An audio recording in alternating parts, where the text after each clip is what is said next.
Mau kasihnian, balik lagi kita di Gerebek.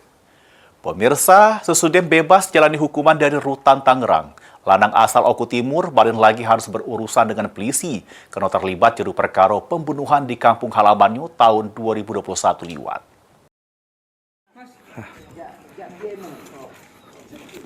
Telah dilakukan penangkapan terhadap tersangka kasus pembunuhan.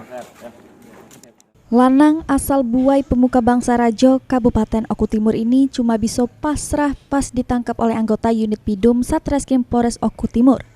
Sesaat sesudah dirinya bebas dari hukuman penjara di Rutan Kelas 1 Tangerang. Lanang berinisial DC ditangkap atas dugaan kasus tindak pidana pembunuhan yang dilakukannya di Kecamatan Buai Madang Timur, Kabupaten Oku Timur tahun 2021 bersama kawannya. Di hadapan petugas, DC mengaku tega membunuh korban karena sakit hati adik kandungnya pernah dianiaya oleh korban. Jadi melakukan ini akibat sakit hati lah ya, dari ucapannya tadi. Saat ini Polres Oku Timur telah melakukan penangkapan dan pengamanan pelaku pembunuhan dan atau pengeroyokan. Pada hari ini pelaku berhasil diamankan.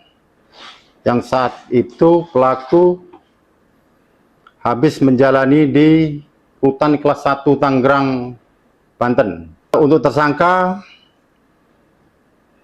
dikenakan pasal pembunuhan dan atau pengeroyokan yang mengakibatkan korban meninggal dunia, pasal 338 Junto 170 ayat kedua ketiga KUHP dengan ancaman pidana 15 tahun penjara. Atas perbuatannya, tersangka dijerat dengan pasal 338 KUHP atau pasal 170 ayat 2 ketiga KUHP dengan ancaman hukuman 15 tahun penjara. Elvandri Jeffriyadi, PAL TV.